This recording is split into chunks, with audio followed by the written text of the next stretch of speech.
Any question, किसी का कोई सवाल हो?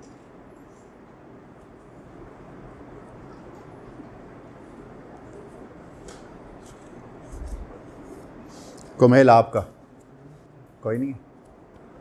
आप आए नहीं थे कल, है ना? अब इशू बनेगा इसके बाद इसका, ये इतने आराम से समझ आने वाली चीज़ नहीं है। कोई सवाल भाई किसी का नहीं? ऑलराइट, चल अगर नहीं भी है तो मुझे कल मैं ये चीज़ स्टडी कर रहा था कि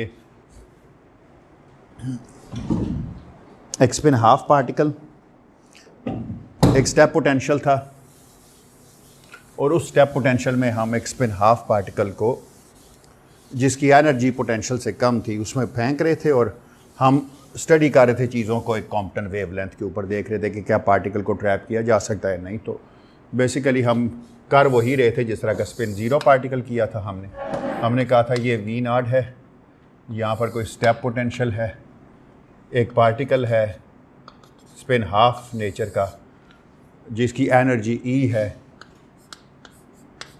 क्वांटम मैकेनिक्स क्लासिकल मैकेनिक्स कहती है कि अगर एनर्जी पोटेंशियल से कम है तो फॉरबिडन रीजन है। नॉन रिलेटिविस्टिक क्वांटम मैकेनिक्स कहती है नहीं, फिर भी कोई ना कोई प्रोबेबिलिटी है।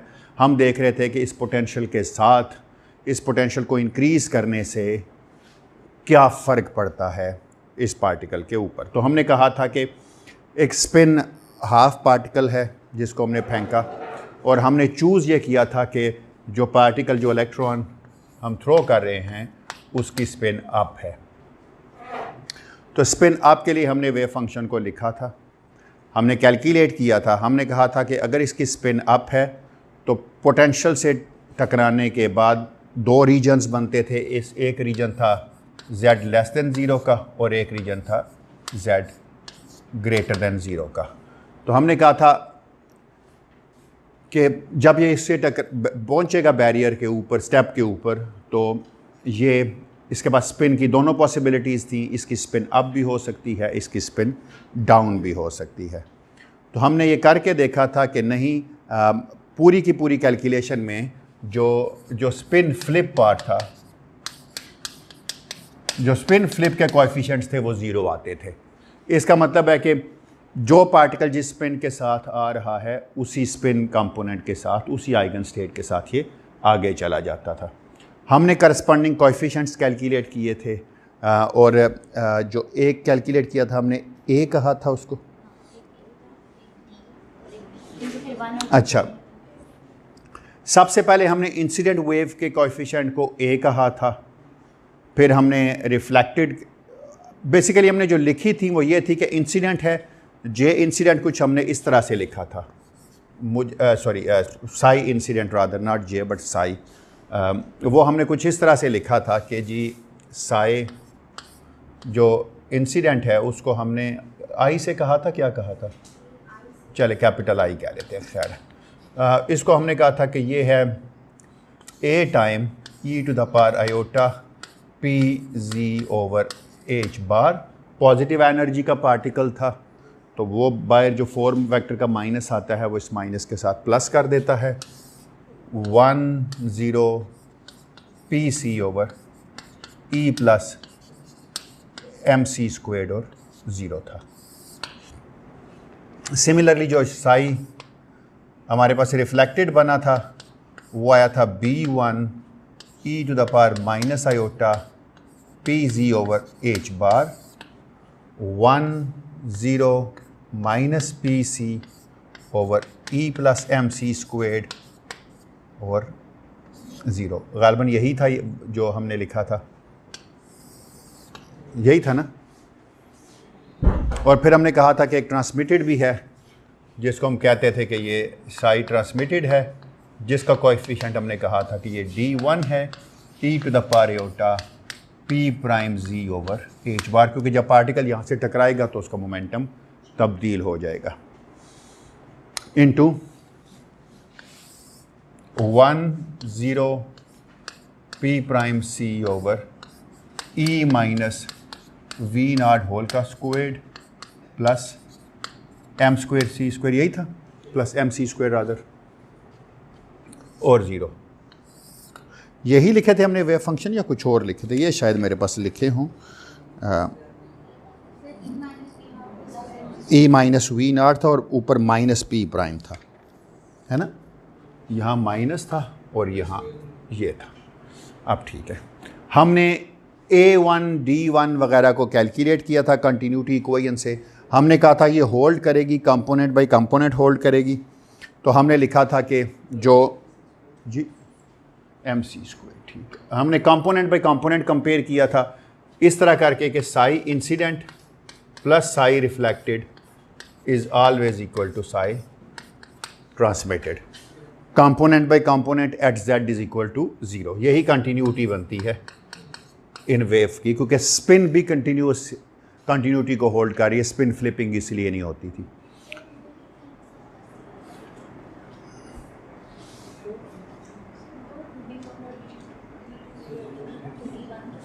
जो भी था मुझे नहीं याद, अब मेरे पास जो भी लिखा था, आपने जो लिखा था बस ठीक लिखा होगा, मुझे मेरे पास वो नहीं, उस डिबेट में जाने का वक्त ही नहीं मेरे पास। अब मैंने कैलकुलेट किया था B1 और D1 को।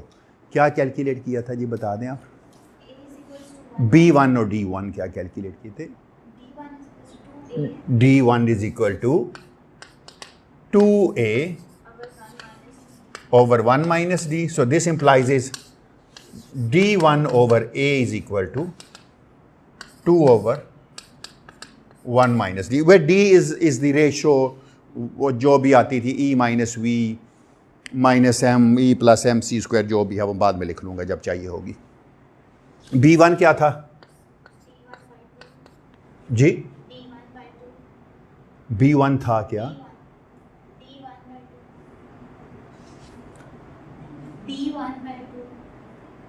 D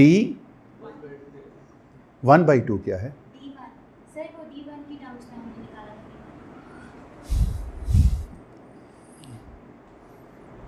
2 over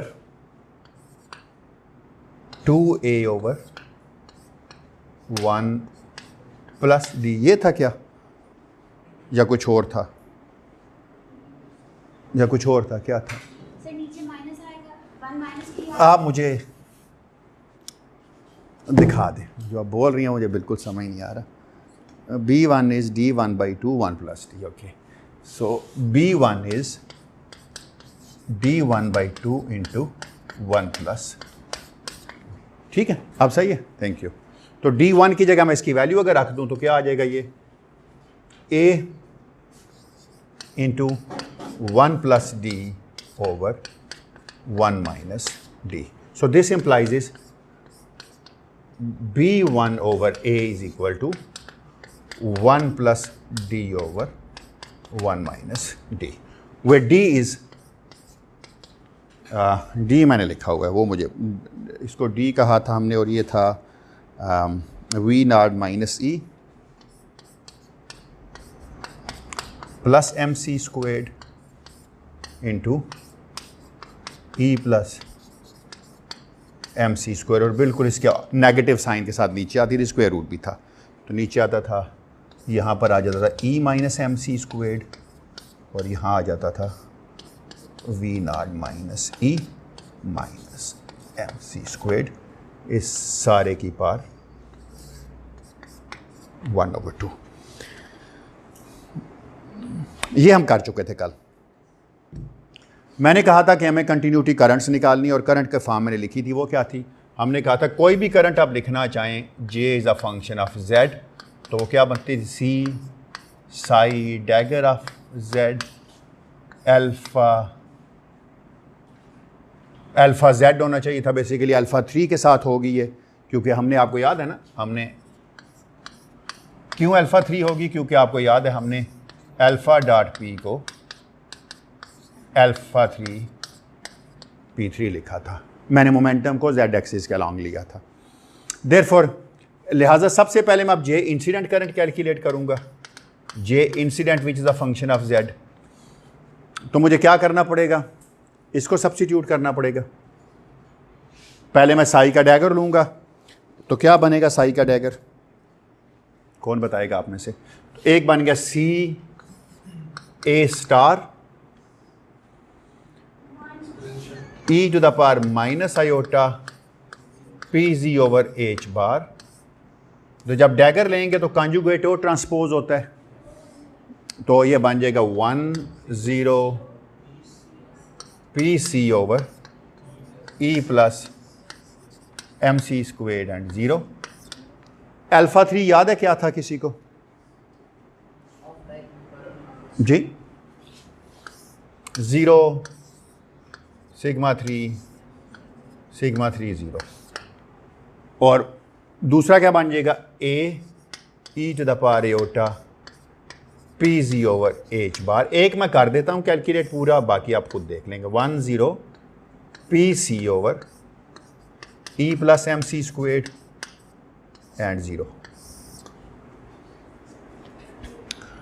ए के ऊपर मैंने इसलिए स्टार डाला है कि वेव फंक्शन के साथ जो नॉर्मलाइजेशंस कांस्टेंट्स होते हैं, क्योंकि प्रोबेबिलिटी को करस्पॉन्ड करते हैं, तो हमेशा कॉम्प्लेक्स होते हैं। तो I can write it as c a का मॉड्यूलस स्क्वेड।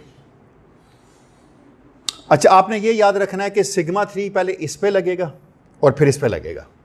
मैं इसको इस तरह याद रखता हूँ कि ये चूँकि एक ब्लॉक मैट्रिक्स है, ये 2/1 का है, ये भी 2/1 का है और ये 2/2 के हैं।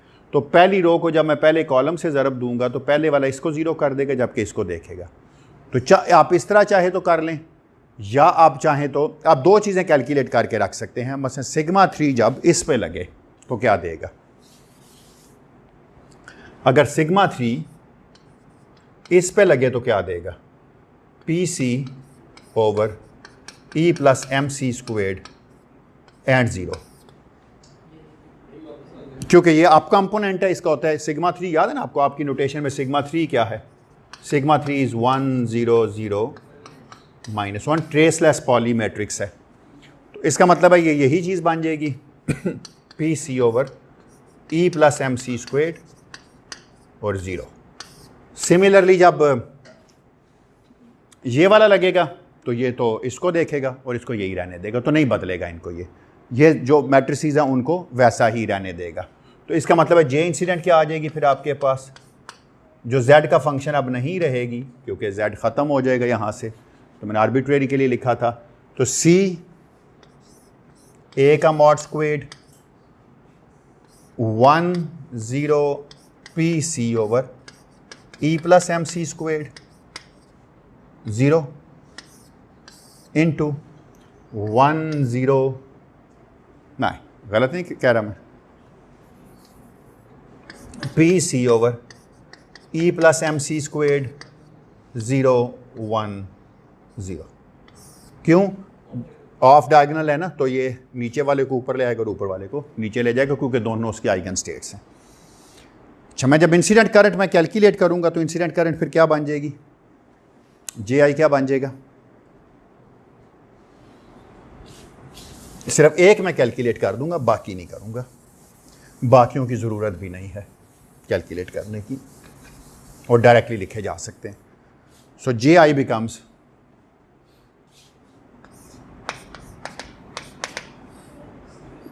सी ए का mod squared 2 p c over e plus m c squared. क्योंकि मल्टीप्लाई करूंगा तो ये 1 इसके साथ मल्टीप्लाई हो रहा है और ये इसके साथ मल्टीप्लाई, तो दोनों यही बन जाएंगे।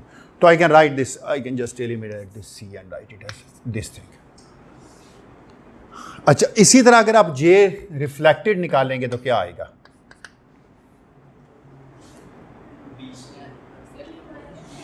कोई फर्क नहीं पड़ेगा सिवाय इसके कि यहां पर आ जाएगा b1 mod squared 2 p c squared over e plus m c squared. और अगर आप साइड ट्रांसमिटेड निकालेंगे तो, या जे ट्रांसमिटेड निकालेंगे तो क्या आएगा?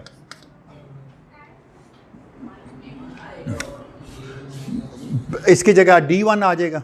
चलें, d1 आ गया, और क्या आएगा? 2p प्राइम सी स्क्वेड ओवर, हाँ यहाँ बताएं ना क्या आएगा, यहाँ पता चलेगा जी।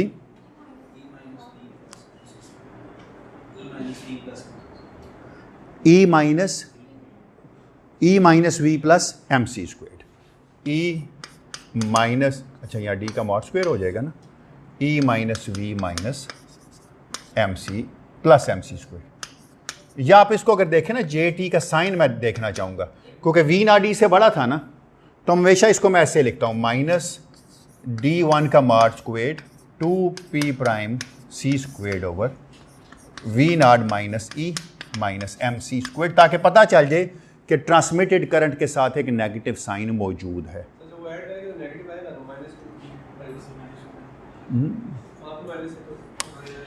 ये बन जाते हैं ना, मुझे नहीं पता नहीं इसका साइन क्या था, यहाँ पर कुछ भी हो सकता था, मुझे नहीं पता क्या था, मुझे पता नहीं है। मैं इसको हमेशा वी नॉट माइनस ई की फॉर्म में लिखता हूँ, ये मुझे आसानी हो जाती है फिर लिखने। हाँ, जे रिफ्लेक्टेड में भी एक माइनस साइन आएगा, बिल्कुल सही कह रहे हो यहाँ पर। हाँ, क्योंकि इसमें भी माइनस है, बिल्कुल ठीक है। रिफ्लेक्टेड में माइनस है, ट्रांसमिटेड में प्लस ही है, क्योंकि ट्रांसमिट करके जे पॉजिटिव की तरफ जा रहा है। एनीवेज, चले, नो प्रॉब्लम।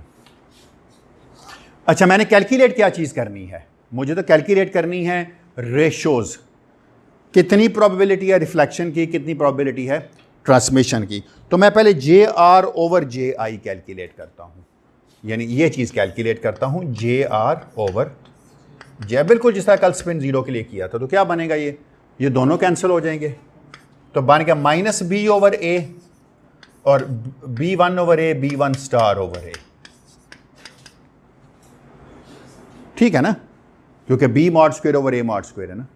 तो बी इसको लिख सकता हूँ ना, बी ओवर ए का मॉड स्क्वायर, तो बी ओवर ए और बी ओवर ए का स्टार, इसके ऊपर भी स्टार आएगा।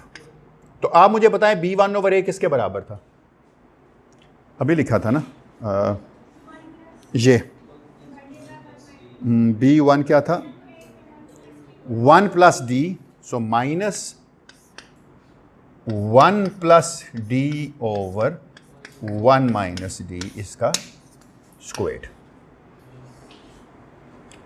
कोई फ़र्क नहीं है, क्योंकि डी एक रियल नंबर बन रहा था वी माइनस पी नॉट वाली की वजह से, इस तरह करके लिखा था हमने। जे टी देखें क्या है, जे टी ओवर जे आई, मुझे ये भी तो कैलकुलेट करना है ना, ये कैसे कैलकुलेट करूं, ये कैसे कैलकुलेट करूं, इन्हीं की रेशो हो जाएगी, बिल्कुल ठीक है, ये लिखा हुआ है। तो ये आ गया माइनस डी वन ओवर ए, डी वन स्टार ओवर ए स्टार, पी प्राइम है ये वाला, तो ये आ गया पी प्राइम ओवर पी, ठीक है। और इसके ऊपर क्या था, e plus m c squared over v naught minus e minus m c squared. पर ये चीज़ तो आपने पहले कैलकुलेट की हुई है ना, विद नेगेटिव साइन, इस नेगेटिव साइन के साथ, या नेगेटिव के बगैर भी अगर आपने कैलकुलेट की हो, तो क्या बनता है इसका जवाब, डी वन ओवर ए किसके बराबर था, इसके बराबर है ना। तो क्या बनता है ये, क्या बनता है, कौन बताएगा, ये किसके बराबर था, ये डी लिखा था ना आपने, आपको याद है, इसी को डी कहा था ना, p prime over p e plus m c square over v naught minus e minus m c square, इसी को तो यूज़ करके आपने डी बनाया था, पी प्राइम की वैल्यू पुट की थी और पी की वैल्यू पुट की थी। तो क्या आंसर आ जाता है इसका,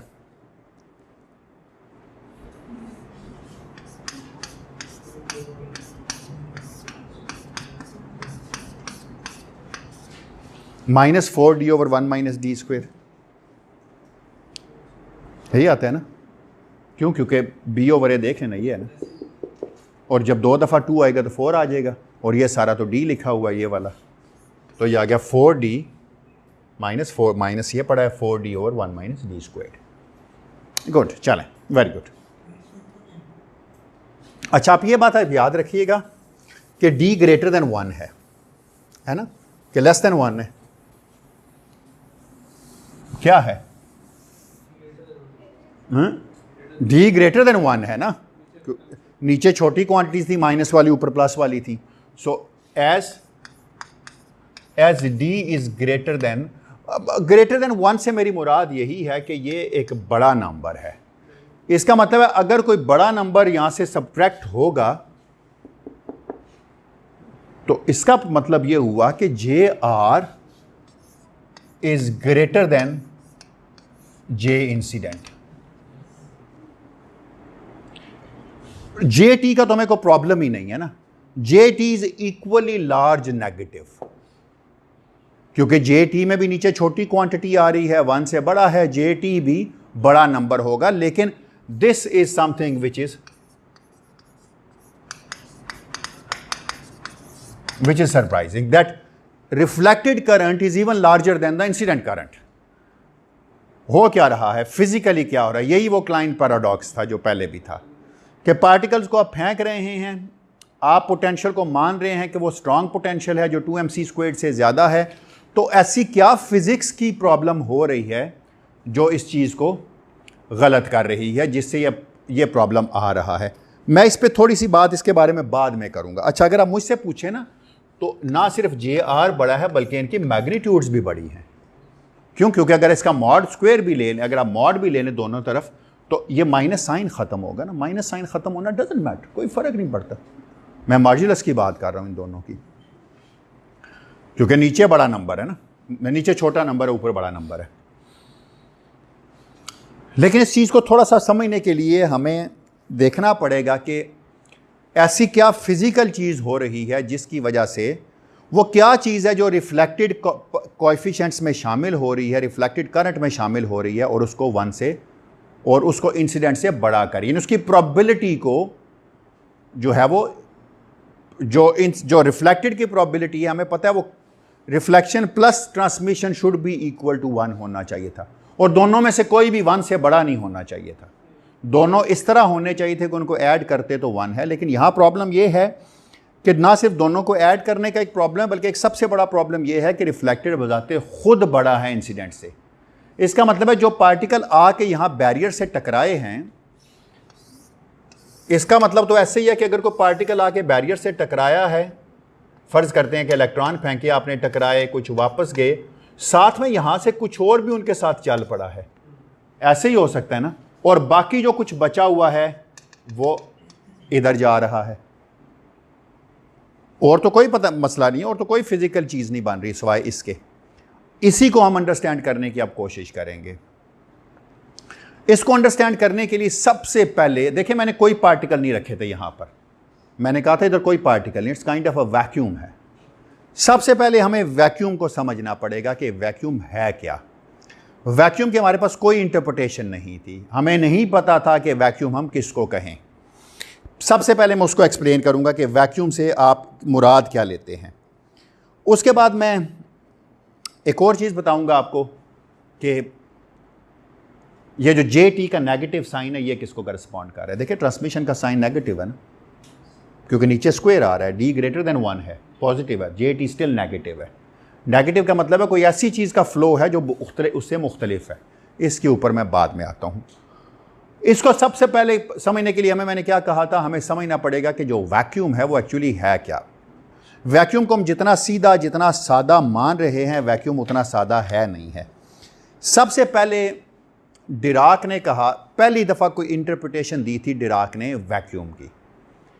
डिराक ने कहा था कि आप वैक्यूम को बिल्कुल ऐसे समझिए कि वैक्यूम में बहुत सारी स्टेट्स मौजूद हैं, इलेक्ट्रॉन्स हैं वैक्यूम में के अंदर, अगर बहुत सारे भी हैं फ़र्ज़ कीजिए, लेकिन हम उसको इस तरह समझ सकते हैं वैक्यूम को कि भाई आप एक ज़ीरो स्टेट है, ज़ीरो से कुछ स्टेट्स ऊपर हैं जिनकी एनर्जी, कुछ स्टेट्स यहाँ अवेलेबल हैं जिनकी एनर्जी जो है वो mc² है, और कुछ स्टेट्स, एक नेगेटिव c का कॉन्सेप्ट है, कुछ स्टेट्स हैं जिनकी एनर्जी -mc² है। अब सवाल यह पैदा होता है कि अगर किसी इलेक्ट्रॉन के पास यहाँ कोई एनर्जी मौजूद है और उसके पास एक लोअर स्टेट अवेलेबल है, तो इलेक्ट्रॉन को क्या करना चाहिए, गिरते गिरते गिरते गिरते यहाँ आ जाना चाहिए ना, और इसको गिर के एक रेडिएशन को भी एमिट कर देना चाहिए। यही हम पढ़ते थे। इसका मतलब है वैक्यूम तो कभी स्टेबल होते ही ना, क्योंकि आप कोई पार्टिकल पॉजिटिव एनर्जी का इधर रखते, उसके पास नेगेटिव एनर्जी की स्टेट मौजूद थी, zero is kind of a bound state, ठीक है। तो इसका मतलब है वो करते गिरते गिरते यहां आता और हमेशा रेडिएशन इमिट करता और ये प्रोसेस चलता रहता। इसके पास ये नेगेटिव स्टेट अवेलेबल है, इसके बाद ये है, इसके बाद ये है, इसके बाद ये है, और ऐसी तो इसके पास इनफाइनाइटली नेगेटिव स्टेट्स इधर हैं। Continuum, there is a continuum of negative energy states downstairs and there is a continuum of positive energy states upstairs. This is known as a radiation catastrophe. एक मसला है बहुत बड़ा कि इसका मतलब है जो एटम जिसको आप स्टेबल मान रहे थे वो तो स्टेबल ही था। क्यों? हमने ये पढ़ा था कि अगर किसी के पास भी लोअर एनर्जी स्टेट अवेलेबल हैं तो वो सारे के सारी लोअर एनर्जी स्टेट्स को ऑक्यूपाई कर लेगा। इसलिए डिराक ने कहा था कि नहीं, ये इस तरह नहीं है, बल्कि एक वैक्यूम का मॉडल ये है कि जितनी नेगेटिव एनर्जी स्टेट्स हैं वो सारी की सारी फील्ड हैं। कैसे फील्ड है? With the help of Pauli exclusion principle, यानी no two electrons can live in the same state. इसलिए कि उसने कहा जितनी नेगेटिव एनर्जी स्टेट्स हैं सारी फील्ड। अब अगर ये फील्ड है तो ऊपर अगर किसी के पास भी कोई एनर्जी अवेलेबल है तो नीचे नहीं आके गिरेगा, क्योंकि नीचे तो कोई वैकेंसी नहीं है। जब कोई वैकेंसी नहीं है तो पॉली ने कहा था कि कोई से दो इलेक्ट्रॉन एक ही जैसे क्वांटम नंबर के साथ एक स्टेट में नहीं आ सकते। इसका मतलब है ये पॉसिबल ही नहीं है जी। नहीं, इन जनरल वैक्यूम, एटम के अंदर कोई वैक्यूम, इन जनरल वैक्यूम कोई भी वैक्यूम हो। क्या चीज? यही तो डिराक का मॉडल है, इसमें अभी तक समझने वाली कोई बात नहीं है। डिराक ने कहा था कि एक मॉडल मैं बनाता हूं कि अगर वैक्यूम को इस तरह माने कि वैक्यूम में there are the negative energy states and there are the positive energy states. इसका मतलब अगर इलेक्ट्रॉन के पास कोई पॉजिटिव एनर्जी और नेगेटिव स्टेट्स अवेलेबल हैं तो इलेक्ट्रॉन गिरता गिरता नेगेटिव स्टेट्स में आएगा, और ना सिर्फ गिरता है बल्कि गिरता ही जाएगा। इसका मतलब है बजाते खुद कोई भी चीज़ स्टेबल नहीं हो सकती, वैक्यूम बजाते खुद स्टेबल नहीं हो सकता। क्यों? ये पॉइंट भी स्टेबल नहीं है, नीचे जगह खाली है तो इधर आ जाएगा, ये भी खाली है तो आता जाएगा। तो उसने पहली दफ़ा वैक्यूम को मॉडल किया with the help of Pauli exclusion principal. अभी आपको इसकी समझ आएगी कि प्रॉब्लम एक्चुअली क्या है। It's not a very simple problem, ये एक जेन्युइनली सीरियस प्रॉब्लम है फिजिक्स का ये वाला।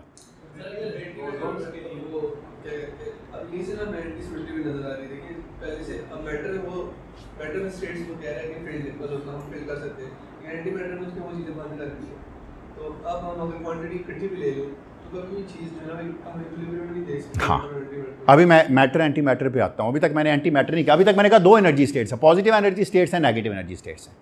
इलेक्ट्रॉन के पास दोनों मौजूद थी। हमारे वेव फंक्शन में इलेक्ट्रॉन के पास पॉजिटिव एनर्जी स्टेट्स भी थी, नेगेटिव एनर्जी स्टेट भी थी, याद है ना आपको?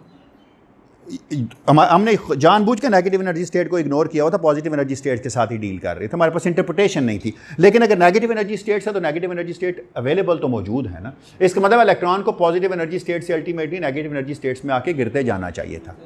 ये मैं बात कर रहा हूँ, क्योंकि उसके बाद दोनों ऑप्शंस थे। वो बाद में बात आएगी, वो बोसॉन्स के लिए बाद में बात आएगी। फिलहाल तो मैंने इसलिए कहा ना कि with the help of the poly exclusion principal. हम सिर्फ फर्मियंस की बात कर रहे हैं, बोसॉन्स के लिए ये प्रॉब्लम है। मैं इस पे मैं एनडीसी पे करूँगा, बोसॉन वाले पे। जी ठीक है।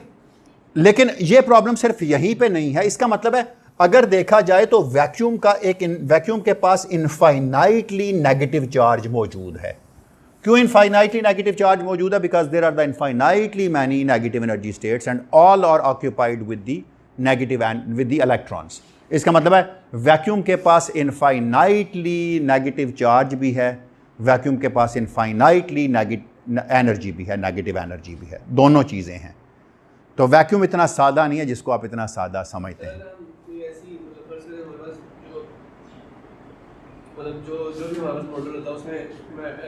मतलब पार्टिकल्स है ना वो फ्लिप होते हैं सारे, मतलब एंटी मैटर होता है ज़्यादा से ज़्यादा। तो वहाँ पर फिर जो है ना अगर हम ये सारी चीज़ें करते हैं तो मैटर ऊपर वाली चीज़ें हमें बाउंड करनी पड़ती है। डिराक को एंटी मैटर का पता नहीं था उस वक्त। वैसे भी हमें भी नहीं पता, लेकिन हमें ऊपर वाली चीज़ें बाउंड करनी पड़ती, पॉजिटिव एनर्जी सॉल्यूशन, ताकि वो कैटास्ट्रॉफी हो। बस हमें पता है हम एक यूनिटरी ट्रांसफॉर्मेशन लगा के एक से दूसरे में जा सकते हैं, है ना। मैं इसके पे जब सीपी चार्ज कंजुगेशन कराऊंगा तो ऑटोमेटिकली मसला हल हो जाएगा। क्यों? मुझे पता है एक किस्म की ट्रांसफॉर्मेशन लगा के मैं दूसरे में चला जाऊंगा तो मैं चार्ज कंजुगेट कर लूंगा तो इसको उलट जाएगा, जो माइनस एक और साइन आ जाएगा तो लगेगा जैसे ये फील्ड है ये खाली है। एक जैसी क्वांटिटीज में क्यों नहीं है, तो वो मैं कह रहा हूँ कि यहाँ स्ट्रक्चर से भी नजर आ रहा है। बिल्कुल, मैं वही कह रहा हूँ कि अगर मैं ऐसी ऑपरेटर लगा के इनको इधर लेके जा सकता हूँ और इसको फ्लिप कर सकता हूँ पूरी की पूरी को, इसलिए दोनों एक जगह पे नहीं आएंगे। अब यहाँ पर जब आपने पोटेंशियल लगाया तो मसला यहाँ बना है। मैं यहीं पे, मुझे तुमने याद कराना खबाब, आपने एंड पे, मैंने इसी पे कंक्लूड करना है कि there is a continuum of negative energy states which are completely filled and there is a positive energy states which is completely empty. अब आपको समझ आ गई कि मैं क्या बात करने जा रहा हूँ उसमें, ठहरे ज़रा वो ना। अच्छा, तो क्या इसका मतलब ये हुआ कि मैं बात ये कर रहा था कि वैक्यूम के पास इनफाइनाइट चार्ज है और इनफाइनाइट एनर्जी, हर चीज़ इनफाइनाइट है उसके पास। लेकिन ये बात सिर्फ यहीं की नहीं है, इवन अगर आप नॉन रिलेटिविस्टिक क्वांटम मैकेनिक्स भी देखते थे ना, तो आपको याद है even non relativistic quantum mechanics में आप हैमिल्टोनियन लिखते थे h बार ओमेगा n प्लस हाफ, और जब आपने वैक्यूम के ऊपर लगाया था इसको तो आपके पास आई थी वैल्यू हाफ h बार ओमेगा और 0। तो आपने कहा था ये तो वैक्यूम का एक पॉइंट है ना, जिसको कहते हैं जीरो पॉइंट एनर्जी। अगर ऐसे इनफाइनाइटली पॉइंट्स होते तो आप क्या कहते, आप कहते थे जी इनफाइनाइटली पॉइंट्स होते तो वैक्यूम की एनर्जी इन्फिनिट होती। लेकिन आप क्या करते थे, आप कहते थे एनर्जी तो हमें रिलेटिव मेजर होती है, and so is the charge and so is everything. तो आप कहते थे मैं बेहतर है अपने हैमिल्टोनियन को रीराइट कर लूँ इस तरह कि मेरा ऑर्डिनरी हैमिल्टोनियंस में से मैं वैक्यूम की जो एनर्जी है वो सब्ट्रैक्ट, बल्कि ये कर देते, ये सब्ट्रैक्ट कर दूँ। एग्जैक्टली, हमने इन्फिनिटी को सब्ट्रैक्ट किया, और ये ऐसी चीज़ हम क्वांटम मैकेनिक्स में बहुत करते हैं, क्योंकि this is known as we are going to measure the vacuum energy relative to this is known as a renormalization. यार इसको रीनॉर्मलाइज किया हमने इसके हिसाब से। अब अगर आप देखते हैं, अब अगर आप एच आर की वैल्यू वैक्यूम में मेजर करें तो जवाब क्या आएगा, 0 आएगा। क्यों, ये भी हाफ एच बार ओमेगा है, इससे भी हाफ एच बार ओमेगा आएगा, तो कैंसिल हो जाएगा। इसका मतलब है we can always tune over physical quantities इस तरह के वैक्यूम की एनर्जी, वैक्यूम का चार्ज सब 0 हो जाए। क्लियर है बात? ये क्वांटम मैकेनिक्स में भी हम बहुत करते थे कि 0 पॉइंट एनर्जी को सब्ट्रैक्ट कर देते थे from the vacuum and we can derive the redefined या रीनॉर्मलाइज्ड हैमिल्टोनियन। कोई सवाल हो अगर यहाँ तक तो प्लीज़, ये मुश्किल चीज़ नहीं है, लेकिन इसमें यह है कि आपको सोचना पड़ेगा थोड़ा सा। अगर कोई क्वेश्चन हो तो साथ साथ पूछ लीजिएगा, 2 दिन बाद बिल्कुल भूल जाएगा आपको कि आपने क्या पढ़ा था। इसलिए अगर कोई क्वेश्चन है तो प्लीज़ पूछ लीजिए।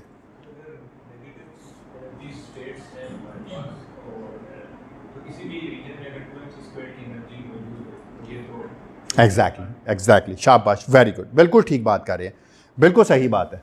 मैं इस चीज़ पे आ जाता हूँ, अभी आप ठहरें, मैं लिखूंगा ये कि अगर 2mc² से ज़्यादा है तो क्या है, या अगर 2mc² का गैप मौजूद है तो फिर क्या है। तो इस पे मैं आता हूँ, और वही फिर मैं लिंक करूँगा इसके साथ आपके लिए। क्यों 2mc² याद होगा आपको, पिछले लेक्चर में मैंने पोटेंशियल की वैल्यू के लिए एक थ्रेशहोल्ड रखा था कि वो जो ही 2mc² से ज़्यादा होगा चीज़ें बिल्कुल बदल जाएंगी। तो मैं यहाँ पर आ जाऊँ, उसको मैंने लेके आना है इस लेक्चर के लिए, फिक्र ना कर, इसलिए ये लिखा रहने दिया इधर। अच्छा जी, इसका मतलब है कि ये जो इनफाइनाइटली नेगेटिव चार्ज है और जो इनफाइनाइटली नेगेटिव एनर्जी है, मुझे इसको नॉर्मलाइज करना है।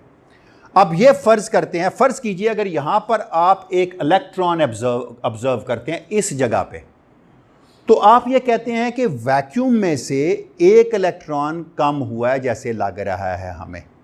तो वो क्या चीज़ है जो यहाँ बची है? फिर आप कहते हैं जी कि Q वैक्यूम माइनस एक इलेक्ट्रॉन का चार्ज विद रिस्पेक्ट टू, जब आपने Q वैक्यूम मेजर किया तो जो बाकी बन गया वो क्या बन गया, Q ऑफ होल। यही बना ना। यहां से अगर एक इलेक्ट्रॉन इधर गया, मैंने with respect to the vacuum observe किया, अगर वैक्यूम को मैं 0 मान लेता, ये बिल्कुल यही चीज़ लिखी है मैंने, सब्ट्रैक्ट किया उसमें से ये चीज़। अगर मैं इसको 0 मान लेता रीनॉर्मलाइज करके, तो माइनस इंटू माइनस सी, तो क्या बन जाता ये, Q of a hole is QH, मैं लिख देता हूँ इसको, is positive the of the electron. इसका मतलब है अगर कोई इलेक्ट्रॉन इधर आके आपको मिलता है तो नीचे जो खाली चीज़ होगी उसके पास जो चार्ज होगा वो पॉजिटिव ऑफ द इलेक्ट्रॉन होगा। एनर्जी क्या होगी उसकी, कौन बताएगा? ये सवाल इंपॉर्टेंट है। पहले मोमेंटम बता दे चले क्या होगा। What is the momentum of a hole? Once again वही P of a vacuum minus P of an electron with respect to the momentum of the vacuum.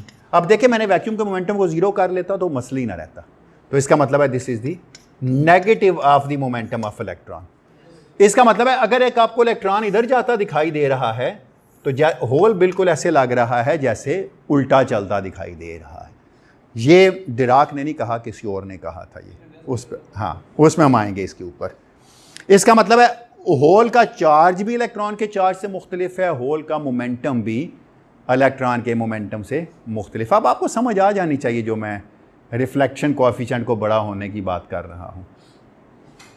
What about the energy of the hole? What is the energy of the whole?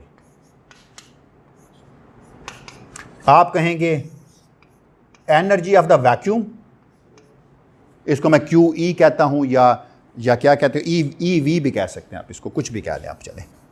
Energy of the vacuum minus क्योंकि negative energy की कोई चीज़ निकली है ना, इधर से एक negative energy से चीज़ ऊपर गई थी ना, तो minus into minus C minus E of a vacuum which is equal to, सारी चीज़ें उलट कर रहा है ये उसकी। What about the spin? ये सबसे ज़्यादा इंपॉर्टेंट है, कौन बताएगा? हैं? What is the spin of the hole? Spin of the vacuum minus half h bar, क्या लिखते थे? सिग्मा लिखते थे इसको, क्या लिखते थे? माइनस हाफ h बार या हाफ SC, जो भी लिख लें, half sigma minus S of E which is equal to,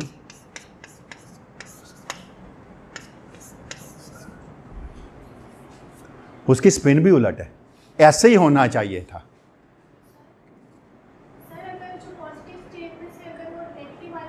positive है खाली, पॉजिटिव है खाली, पॉजिटिव में कुछ भी नहीं है, पॉजिटिव खाली है, नेगेटिव से कुछ पॉजिटिव में जा सकता है, पॉजिटिव है ही खाली है। ये सारी स्टेट्स फील्ड हैं, ये सारी एम्प्टी हैं। इधर से जो चीज़ उधर जाएगी उसकी जो चार्ज होगा जो नीचे बचेगा वो प्लस है, क्योंकि इलेक्ट्रॉन है ना, इलेक्ट्रॉन ऊपर गया ना, विद रिस्पेक्ट टू जीरो निकालना है ना आपने, तो क्या करेंगे? Zero minus minus C which is equal two plus. Similarly energy कितनी होगी? नेगेटिव एनर्जी लेके गया, zero minus into minus C, positive energy बच जाएगी यहाँ पर। क्यों? यहाँ पर एक एनर्जी की कमी हो जाएगी। जब एनर्जी की कमी हो जाएगी तो आप उसको प्लस से लिखते हैं। सिमिलरली यहाँ की ऊपर जाएगा तो स्पिन भी उलट लेके जाएगा, हर चीज़ बदल के लेके जा रहा है। तो ये है होल, जिसको आप, that is why this is known as a Dirac hole theory. इसी को कहते हैं डिराकी होल थ्योरी। होल्स क्रिएट होते हैं, holes have all the quantum numbers which are opposite to the quantum numbers of the electron. चलें, तो फिर हमें खुश होना चाहिए इस पे या ना परेशान होना चाहिए? क्यों भाई? हमें परेशान होना चाहिए, नहीं होना चाहिए? बताता हूं क्यों परेशान होना चाहिए।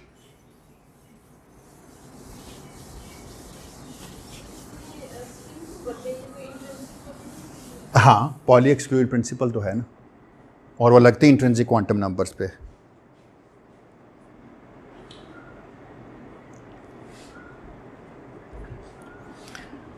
अच्छा, अब अगर आप बात कर रहे थे, अब मैं अगर एक पोटेंशियल दूं V0 which is greater then 2mc², क्यों? फर्ज करें इस स्टेट और इस स्टेट का गैप कितना है?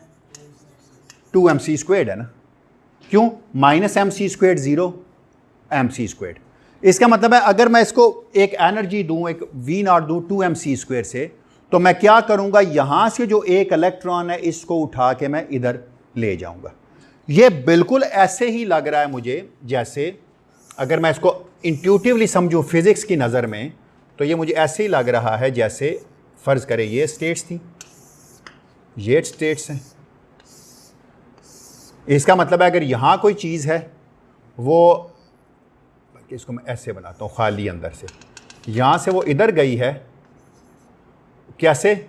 जब उसने कोई ना कोई रेडिएशन एब्जॉर्ब की है, उसको कोई एनर्जी मिली, उसने उस एनर्जी को एब्जॉर्ब किया, अगर वो 2mc² से ज़्यादा है तो वो ओवरकम करके जो ज़ीरो वाला बैरियर है उसको mc² पे पहुंच गया। बिल्कुल ठीक है, कोई प्रॉब्लम नहीं है। इसका मतलब है हमें एक इलेक्ट्रॉन यहां मिला और यहां पर एक होल मिला, लेकिन ये होल जो है ये ट्रैप भी तो हो सकता था ना। क्यों? अगर यहां पर कोई जगह खाली है तो ऐसा भी तो हो सकता था यहां कोई चीज होती, वो इधर आ जाती वापस और एक रेडिएशन एमिट कर देती। इसका मतलब यह है कि these holes are the trap for the electrons also. ऊपर से कोई चीज नीचे आती है और हमें रेडिएशन मिलती है, पर फिजिक्स में हमने ऐसा नहीं पढ़ा। फिजिक्स में तो हमने ये पढ़ा था कि जब इलेक्ट्रॉन और दो अपोजिट चार्ज मिलते हैं तो एक एनर्जी पैदा होती है which is known as a pair annihilation. इसका मतलब है ये फोटॉन जो हमें मिल रहा है या जो एनर्जी हमें मिल रही है, ये देख के लगता है जैसे ये पार्टिकल और ये पार्टिकल इन्होंने आपस में एनहीलेट किया है और हमें एक एनर्जी मिली है। और इसको देख के ऐसे लग रहा है जैसे एक पेयर क्रिएट हुआ है जिसमें एक पीछे रह गया और एक आगे चला गया है, एक उल्टा इधर चल पड़ा है, एक इधर चल पड़ा है, हैं दोनों ही। तो इसका मतलब है पेयर क्रिएशन और पेयर एनहीलेशन वैक्यूम से पॉसिबल है। ये एक प्रॉब्लम इस थ्योरी ने हल कर दिया था कि there is a pair creation and there is a pair annihilation which gives you the radiation. ये पहला मॉडल था जो डिराक ने वैक्यूम को फर्स्ट टाइम किसी ने मॉडल किया था वैक्यूम को, कि वैक्यूम से अगर आप इंटेंस एनर्जी दें, इंटेंस पोटेंशियल लगाएं, then you can create a pair as well as you can annihilate the pair. जी क्यों नहीं, उसमें हर वक्त होता रहता है।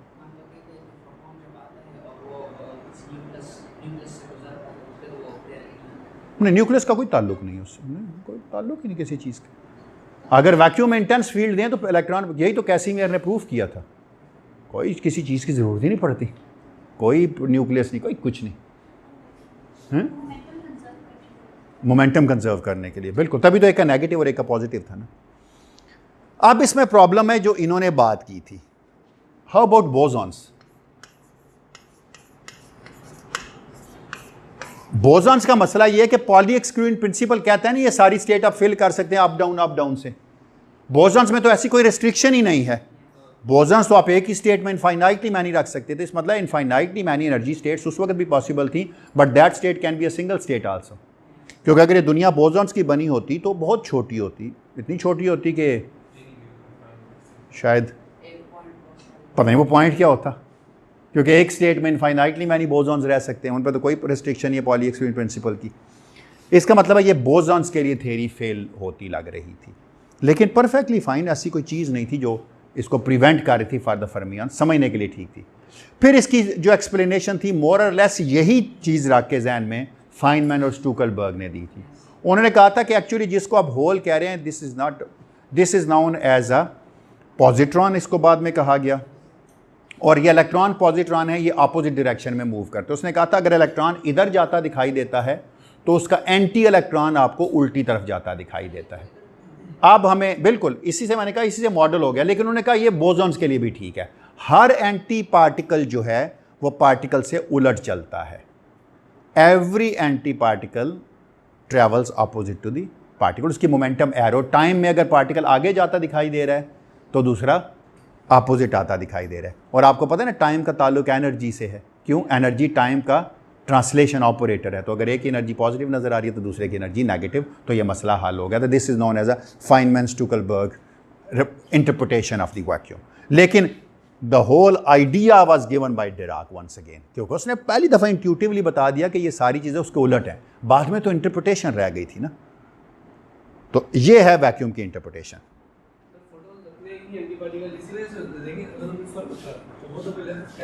एग्जैक्टली कुछ पार्टिकल अपने एंटी पार्टिकल होते हैं। हाँ हाँ बिल्कुल कुछ ना कुछ चीज़ें स्टेबल तो रखनी है ना हमें। मैं हमेशा कहता हूँ, लोग कहते हैं ना कि कुछ चीज़ों में नेचर की चॉइस बड़ी एंथ्रोपिक थी, इसलिए कि why alpha is 1/137 fine structure constant. अगर 1/137 के अलावा कुछ होता तो हाइड्रोजन भी स्टेबल ना होता। अगर हाइड्रोजन स्टेबल ना होता तो कुछ ना होता। तो नेचर है हमें नहीं पता क्यों है, पर है ये 1 और 137। अब बिल्कुल जो चीज़ हमें मिल गई ना वो हमने मान ली कि एंथ्रोपिक है, और बस एक दफ़ा है तो है, क्योंकि उसकी रीज़न ये है फिज़िक्स के अंदर दुआ करें फिर कोई यूनिवर्स बने और आप ज़िंदा हों इस इल्म के साथ। आपसे मुराद ये इल्म ज़िंदा हो, आपकी तो ज़रूरत नहीं है, लेकिन यह कि तो हमें पता होगा कि फ़िज़िक्स क्या है। अब इसकी मसला यह है कि जब फिज़िक्स नहीं थी तो कायनात बन गई थी। हम बनने की फ़िज़िक्स पर, हम बनने के बाद की फ़िज़िक्स को स्टडी कर रहे हैं, बनने की फ़िज़िक्स नहीं पढ़ रहे। क्यों? क्योंकि अगर टाइम ही नहीं था तो इसका मतलब है मेरी फोलिएशन में वहाँ जा ही नहीं सका। जब मैं वहाँ जा नहीं सका तो मैं कुछ स्टडी नहीं कर सकता। या बिल्कुल ऐसे ही है कि बच्चे जब फिल्में देखते होते हैं अपने माँ बाप की तो कहते हैं मैं किधर था। अब वो परसीव नहीं कर सकता कि मैं इस शादी में नहीं हूँ, मुझे कुछ नज़र नहीं आ रहा, मैं क्या हूँ। क्यों? वो उस टाइम फ्रेम में जा ही नहीं सकता। बिल्कुल समझ लिए हम भी एक उस कायनात की इस बेजोड़ सी जगह पे बैठे हुए हैं। हमें नहीं पता बिग बैंग कैसे हुआ, पर अब अगर होगा ना तो हम बता देंगे कैसे हुआ, क्योंकि साइंस के अंदर ए प्रायरी इवेंट की कोई साइंस नहीं होती। और ये बोल्ट्जमैन भाई साहब बता गए थे कि if there is a single event there is the entropy is zero. Exactly. और एंट्रोपी ज़ीरो है तो बस ख़त्म होगी बात। फिर मुझे पता ही नहीं ना, रिलेटिव टू ज़ीरो मैं मेजर कर रहा हूँ ना, तो ज़ीरो तो कुछ भी हो सकता था। There is only one way, I need only two, at least I need 2 events किसी चीज़ की फ़िज़िक्स को स्टडी करने के लिए। कॉज एंड इफेक्ट के लिए 2 इवेंट का होना ज़रूरी है। मैं ताली बजाऊँगा तो आप सुनेंगे, मैंने बजाई नहीं तो आपने सुनी नहीं। बिल्कुल, अगर सुनिए तो कानों का चेकअप कराएं, बीपी हाई है। सर हम यूनिवर्स को रिवर्स इंजीनियरिंग का पढ़ रहे होते हैं ना, तो हाँ। चीज़ हमें मिलेगी। अगर वो किसी और तरीके से भी होती तो हो सकती थी। यानी जो भी हम कहते हैं ना कि ये वैल्यू यही होती तभी यूनिवर्स एग्जिस्ट कर सकता था, लेकिन उसके अलावा भी कर सकता था अगर यूनिवर्स एग्जिस्ट करता। ये तो हमारी केस में ये वाली बात है, हम सिर्फ और सिर्फ इन चीज़ों को बैकवर्ड जाके ही पढ़ रहे होते। नहीं, मैंने कहा हमें जो मिला हमने उससे स्टडी करके बता दिया ये नंबर है, बस क्यों है ये नहीं पता, क्योंकि हमें नज़र ही वही आई है हमें नज़र ही वही आई है ना, बस ये स्टेबल है। हाँ स्टेबल है तो उसको हमने एक्चुअली हमने चीज़ों को स्टडी किया है, चीज़ों को इन्वेंट नहीं किया।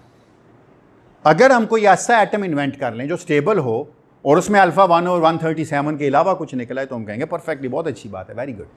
देखिए नेचर का 1 इलेक्ट्रॉन 1 प्रोटॉन सिस्टम है, इससे छोटा क्या करेंगे आप?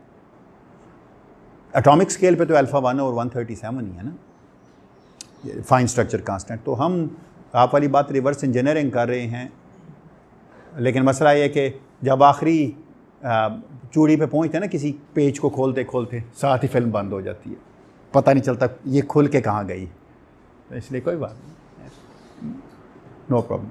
आप फिल्म को रिवर्स करके देखें, जब जहाँ से फिल्म का पहला फ्रेम आया था उससे पीछे क्या था? वो पहला फ्रेम था ना, उससे पीछे आप जा नहीं सकते। तो पहले फ्रेम में हमें चीज़ें नज़र आईं, हम उसी फ्रेम को स्टडी कर रहे हैं। ठीक है, कोई सवाल?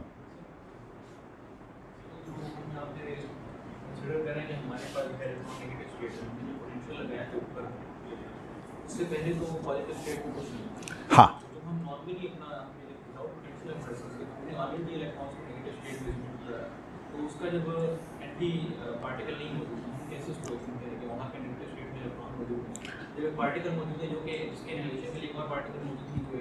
बिल्कुल सही, बिल्कुल सही, बिल्कुल ठीक है, गुड। इसका मतलब यह है कि जो अगर मैं मॉडल करूं अब उस चीज़ को जो आप कह रहे हैं, तो मैं कहता हूं जो मैंने अभी आपको डिराक सी का अभी जो मैंने आपको प्रॉब्लम कराया है उसमें यह सारी स्टेट्स नहीं थी, इधर एक कंटिन्यूम ऑफ नेगेटिव स्टेट्स था ना। इसका मतलब है जब मैंने इंटेंस पोटेंशियल दिया तो इन दोनों का ओवरलैप आ गया। जब इन दोनों का ओवरलैप हुआ तो कुछ पार्टिकल इधर से इधर गए, जब इधर से इधर गए तो पोटेंशियल लगा हुआ था, पोटेंशियल ने क्या किया, उनको मूव कराना शुरू कर दिया अपोजिट साइड पे। पॉजिटिव चार्ज है तो एक तरफ मूव किया, नेगेटिव चार्ज है तो दूसरी तरफ मूव किया। यही हुआ ना, यही वो मॉडल है जिससे मैं आपको जेटी को एक्सप्लेन करना चाह रहा था। इसका मतलब है जब आपने इंटेंस पोटेंशियल लगाया तो जो वैक्यूम एट द बाउंड्री, वहां पर पार्टिकल और एंटी पार्टिकल पैदा हुए। बाय द वे जो होल है इसको आजकल हम कहते हैं पॉजिट्रॉन। तो इसकी इंटरप्रिटेशन फिर कुछ इस तरह से बनी थी कि जब इलेक्ट्रॉन आए तो क्या हुआ, यहाँ से और यहाँ पर जो चीज़ें थी उनका एक ओवरलैप बना। यहाँ पर जो इलेक्ट्रॉन आपने फेंका, जो इस जगह वैक्यूम से पैदा हुए इलेक्ट्रॉन, इसने उनको रिपेल किया, इधर चल पड़े, और पॉजिट्रॉन बिल्कुल इसका इधर मूव किया। इसीलिए अगर आप ट्रांसमिशन के साथ देखें तो एक नेगेटिव साइन मौजूद है। इसका मतलब है ये उन पार्टिकल्स का है जिसका चार्ज इलेक्ट्रॉन के चार्ज से अपोजिट था। ठीक है, और क्या था, यानी इसका मतलब वैक्यूम फट गया ना, वैक्यूम इंस्टेबिलिटी क्रिएट हो गई थी। तो वैक्यूम से जो नेगेटिव एनर्जी इलेक्ट्रॉन थे वो रिपेल होकर जब इधर गए तो इसके जो रिफ्लेक्ट हुए थे उनके साथ मिल गए, इसलिए JR is greater then JI। सारी फिजिक्स ठीक हो गई ना। इसका मतलब है यही प्रॉब्लम है कि जी there is an overlap between negative and positive energy states. या ना माने इस मुश्किल इंटरप्रिटेशन को, ये मान ले कि यहाँ वैक्यूम था, जब 2mc² से ज़्यादा उसकी वैल्यू हुई, इलेक्ट्रॉन पॉजिट्रॉन पेयर क्रिएट हुआ, इलेक्ट्रॉन एक तरफ मूव किया, पॉजिट्रॉन अट्रैक्ट होके, so the transmitted current is due to the holes are the positive electrons. अगर आपको मेरी बात पे यकीन नहीं आता तो कैलकुलेट कर, क्लियर हो गया बात फिजिक्स में कि क्यों JR ज़्यादा है। पॉजिट्रॉन्स थे जो JT की तरफ चले गए, और जो इलेक्ट्रॉन्स वैक्यूम से पैदा हुए वो JR के साथ चले गए। Now let me calculate JI plus JR। Calculate करें ज़रा, JI प्लस JR क्या बनता है।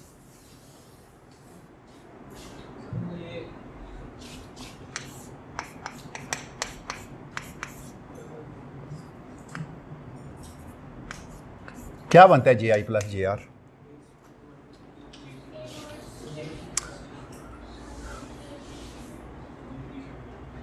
हाँ हाँ, कैलकुलेट करें करें करें, शाबाश शाबाश, ऐसे कर लेना।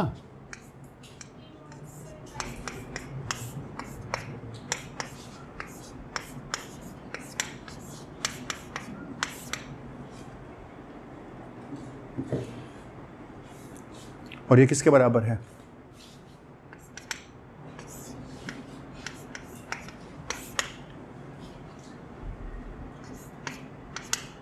ये आपने अभी लिखा है ना।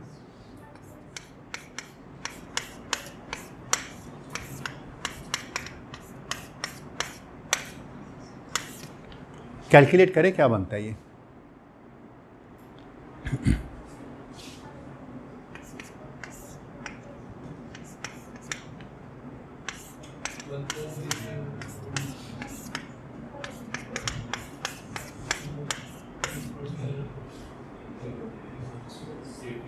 इसका मतलब है मैं, so this is equal to JT over JI था ना, so this is equal to, बन गया ना नेगेटिव साइन के साथ, विच इज इक्वल टू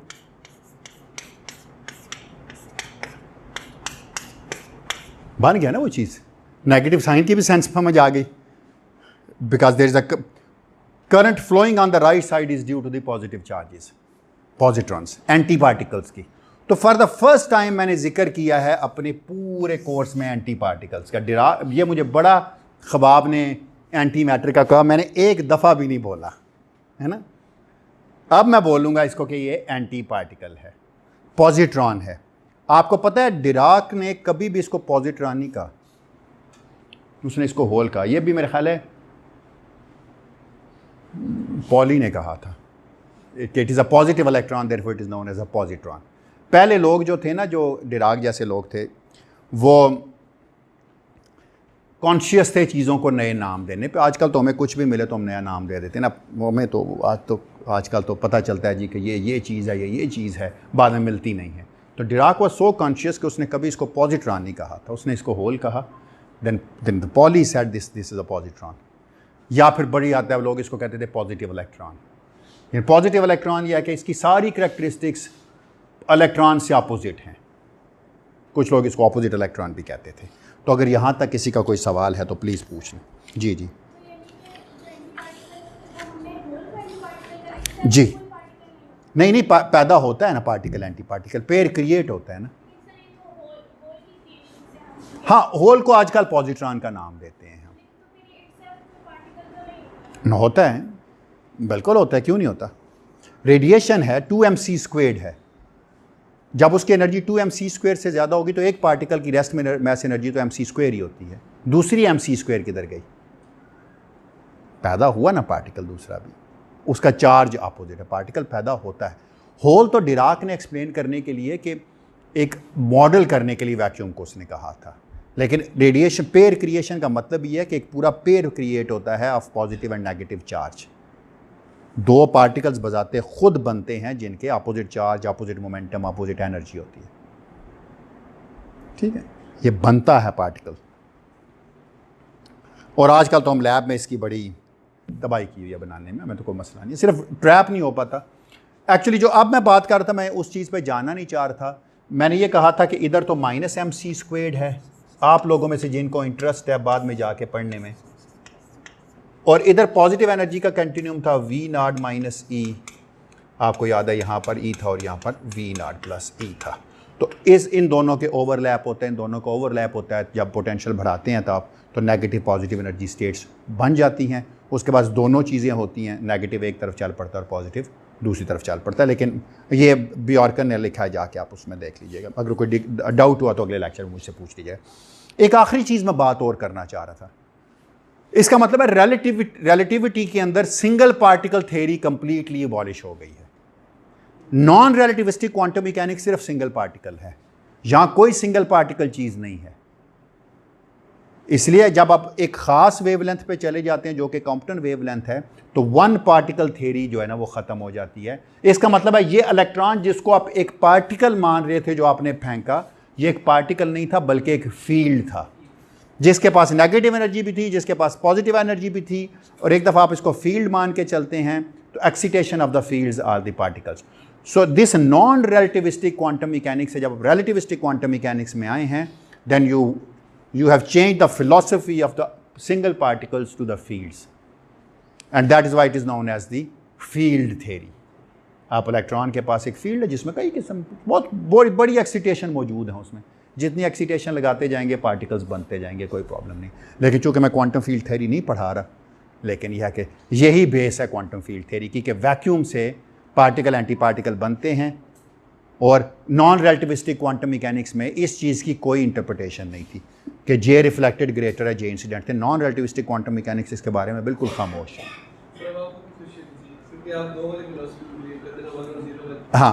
हाँ, अच्छा, एक ये आप देखिएगा क्यों मैं कह रहा था, जब पोटेंशियल को बढ़ाते हैं ना आप, तो एनर्जी 2mc² से ग्रेटर होगी तो यहाँ चला जाएगा, तो इसलिए मैं कह रहा था कि ये वही फ़लसफ़ा बन जाएगा। लेकिन ज़रूरत नहीं है कोई आपको इस चीज़ पे परेशान होने की, इसके बगैर भी गुजारा चल जाता है, इस चीज़ के ओवरलैपिंग के बगैर भी। कोई सवाल अगर यहाँ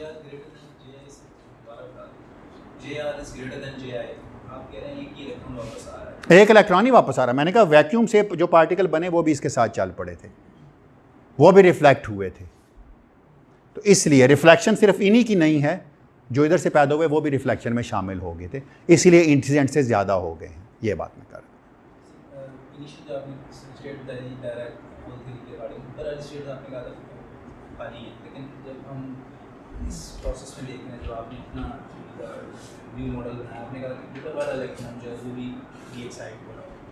नहीं, मैं ये कह रहा हूँ कि अगर एक इलेक्ट्रॉन को एनर्जी मिलेगी तो यहाँ जा सकता है, लेकिन अगर यहाँ स्टेट खाली मिले और छोड़ दें एनर्जी देना, तो यहाँ से तो वापस भी आएगा ना। लोएस्ट एनर्जी स्टेट अवेलेबल है ना उसके पास, तो रेडिएट करते हुए नीचे आ जाएगा।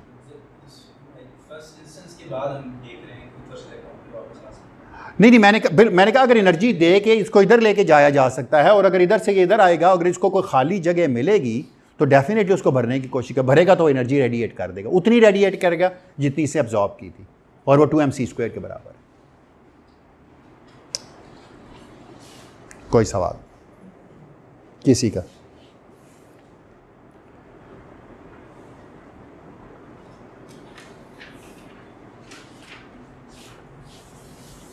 Alright, good. चलो, ये है जी क्लाइन पैराडॉक्स, और ये है क्लाइन पैराडॉक्स का solution, that at the Compton wavelength single particle quantum mechanics is no more. बस वन लाइन, अभी तक जो कोर्स पढ़ा उसका यही जवाब है। अब आपको अंदाज़ा हुआ कि हर फिज़िक्स का एक ख़ास स्केल है। जो कॉम्पटन जो नॉन रिलेटिविस्टिक क्वांटम मैकेनिक्स है वो डी ब्रॉय वेवलेंथ के ऊपर है, उसका जो लेंथ स्केल है वो डी ब्रॉय वेवलेंथ है। जो कॉम्पटन वाली है उसका कॉम्पटन वेवलेंथ है। अगर अभी भी कोई सवाल हो तो प्लीज़ पूछ लीजिए।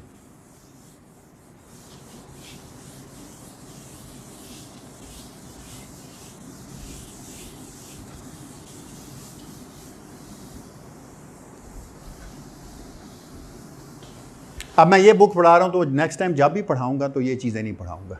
जिसको इंटरेस्ट होगा वो ये वाले लेक्चर देख लेगा। अगली दफ़ा मैं पढ़ाऊँगा ज़िंदगी रही तो सैकिराई की किताब एडवांस्ड क्वांटम मैकेनिक्स, ठीक है।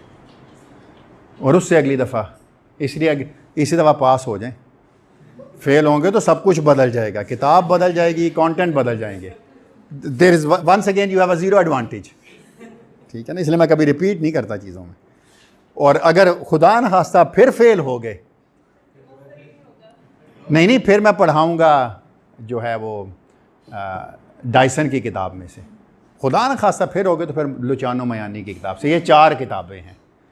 अब जब भी क्वांटम मैकेनिक्स पढ़ाऊँगा तो अगली दफ़ा सैकिराई, देन मयानी एंड देन जी क्या कह रहे हैं। नहीं, पास होके वैसे भी क्लास में आके बैठ सकते हैं। पढ़ तो आप अभी भी नहीं रहे तो इसलिए डजंट मैटर। किसके लिए? नहीं, ज़िंदगी बहुत लंबी है। वो तो ये कोर्स पढ़ते भी नहीं पता है को मेरे। अभी ऊपर आपके लिए कोई नेगेटिव स्टेट खाली नहीं है। ऐसे भी हो सकता है ना, ऊपर कोई नेगेटिव स्टेट खाली हो तो आपको बुला लिया जाए ना। तो इसलिए अभी मेरा ख्याल है आपके नाम की भरी हुई है, कोई बात, नो प्रॉब्लम। हाँ, मुझसे वो तौबा करें, मुझे खुद नहीं आती। हाँ एग्जैक्टली ये वो चीज़ थी जिसने क्वांटम मैकेनिक्स की फाउंडेशन को हिला के रख दिया था। बिल्कुल उसी तरह जिस तरह एक इलेक्ट्रॉन ने एटम के न्यूक्लियस के गिर्द घूमते हुए पूरी क्लासिकल मैकेनिक्स को हिला के रख दिया था। हमने सारी ज़िंदगी यही पढ़ते रहे, चार्ज पार्टिकल एक्सेलरेट करता है तो रेडिएट करता है, रेडिएट करता है तो उसे गिर जाना चाहिए। उसको बोहर ने पास्चुलेट्स दे के हल कर लिया और यही उसका एक पास्चुलेट था कि जी इलेक्ट्रॉन रेडिएट नहीं करता।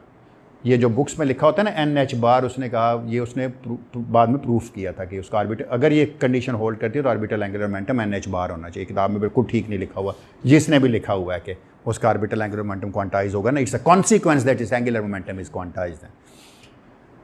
बिल्कुल उसी तरह की चीज़ को इसने हिला के रख दिया कि सारी की सारी चीज़ें ठीक चल रही हैं, पर मसला ये है कि जो हम पोटेंशियल को बढ़ाते जाते हैं, वैक्यूम रख के भी अजीब काम होता है। ट्रांसमिटिविटी प्लस रिफ्लेक्टिविटी तो 1 के बराबर ही है, लेकिन इस तरह 1 है कि ट्रांसमिशन बढ़ गई और ट्रांसमिशन जो है वो उतनी नेगेटिव है जितनी रिफ्लेक्शन मोर पॉजिटिव है, ताकि दोनों को साथ मिल के एक दूसरे को कैंसिल कर दें। तो इसलिए मैंने कहा था कि JD ग्रेटर देन 1 होने की वजह से JR ग्रेटर देन 1 है, तो JT भी ग्रेटर देन 1 है, लेकिन उतना ही नेगेटिव है जितना उसमें पॉजिटिव इंक्रीमेंट है। तो ये दोनों में एक फ़र्क था। अच्छा, अब सवाल ये पैदा होता है कि हम तो मान के चले डिराक के बाद कि एक पॉजिटिव एनर्जी है और एक नेगेटिव एनर्जी है, एक इलेक्ट्रॉन है एक पॉजिट्रॉन है। इसका मतलब है दोनों की तख्लीक तो बिल्कुल एक ही तरह हो रही है ना। आप रेडिएशन फेंकते हैं कहीं पे भी, फ़र्ज़ कीजिए, मैं कहाँ पे फेंकते हैं वो कॉम्पटन स्कैटरिंग में बता दूंगा आके बाद में। तो आप कहते हैं वहाँ से पेयर क्रिएट हुआ, इलेक्ट्रॉन पॉजिट्रॉन क्रिएट हुआ। इसका मतलब है कोई ना कोई ऐसी चीज़ होनी चाहिए जो मैं एक इक्वेशन पे लगाऊं तो उससे मुझे दूसरी में ले जाए।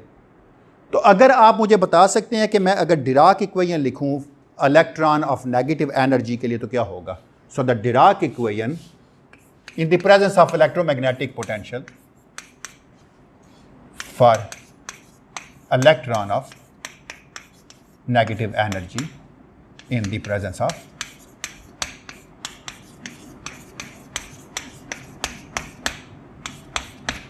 a vector potential A mu. किसी को याद है क्या है, क्या थी? Iota D/, minus E A slash, अच्छा मैं इसको थोड़ा सा इस तरह करके लिखता हूँ पहले, iota D slash plus minus ई ए स्लैश माइनस सी को 1 कर रहा हूँ, अब मैं नहीं लिख रहा सी, बार बार मुझे लिखना पड़ता है, minus m time psi is equal to, where psi is the wave function या spinor of the electron of negative energy. ठीक है,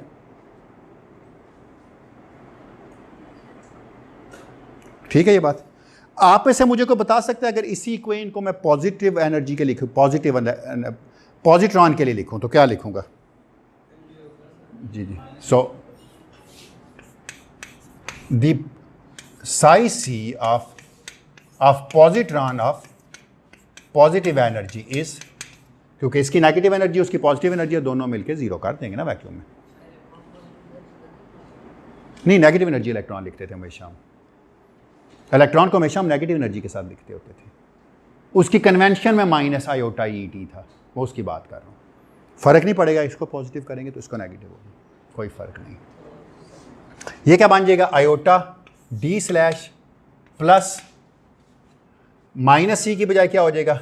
ई ए स्लैश, मैथ्स वाली टर्म पे तो फ़र्क नहीं पड़ता, psi c is equal to 0। मैंने साई सी क्या कहा? इसी के पॉजिट्रॉन के लिए है ये। अब सवाल यह पैदा होता है कि क्या कोई ऐसा ऑपरेशन है मेरे पास, कोई ऐसी कॉरस्पॉन्डेंस है इस साई और साई सी में? Is there any 1-to-1 correspondence between the two? क्यों? डी स्लैश तो डी स्लैश है, ए स्लैश भी ए स्लैश है, एम भी एम है, सिर्फ फ़र्क है इलेक्ट्रॉन का चार्ज नेगेटिव और इसका चार्ज पॉजिटिव है। Is there any 1-to-1 correspondence between the two? कि मैं एक का लिख लूँ और उसी से दूसरा बना लूँ? कोई आप में से मुझे सजेस्ट कर सकता है कैसे लिख सकता हूँ? क्या मतलब मेरा कि is there a, so do you think we can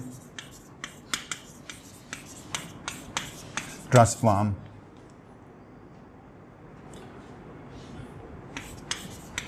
these equations to each other? कोई ऐसी चीज,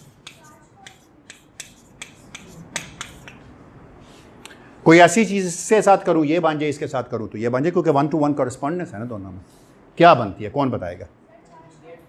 अच्छा चलें, सबसे पहले तो आप मुझे बताएं कि अगर मैं इसका कंजुगेट लूं इस इक्वेशन का तो क्या बनेगा? अच्छा, डी स्लैश तो पता है ना आपको, डी म्यू गैमा म्यू है, गैमा म्यू का स्टार आ जाएगा, डी म्यू तो नहीं बदलता ना, अपना साइन बदलता है, याद है ना आपको। ए स्लैश में भी ए रियल फील्ड है, तो ये बात आप याद रखें कि ए म्यू का जो स्टार है ना वो ए म्यू के बराबर है। इसका मतलब अगर इक्वेशन 1 का मैं कॉम्प्लेक्स कॉन्जुगेट लूं तो ये बनेगा minus iota D by D x mu minus E A mu gamma mu का स्टार, मुझे नहीं पता ना गैमा म्यू का तो स्टार लिखना है ना मुझे अभी तक, minus M into psi star. मैं डैगर नहीं कह रहा, स्टार कह रहा हूं, कॉम्प्लेक्स कॉन्जुगेट ले रहा हूं। अच्छा चलें, अगर मैं एक माइनस साइन कॉमन ले लूं यहां से तो क्या बन जाएगा? Iota D by D x mu plus E A mu gamma mu का star minus M times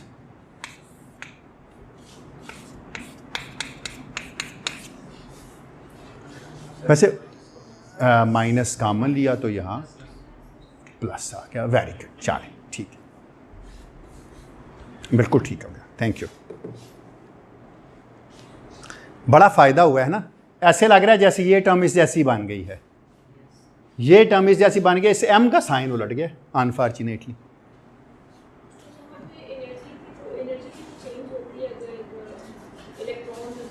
energy scalar is a real quantity. Anti particle बेशक हो ना, एंटी पार्टिकल का ताल्लुक तो चार्ज से है ना, एनर्जी से तो कोई ताल्लुक नहीं है। Energy is a scalar, D by D x zero remains D by D x zero, D by D x momentum remains momentum. Momentum जो है वो हमेशा एक हर्मिशन ऑपरेटर भी है।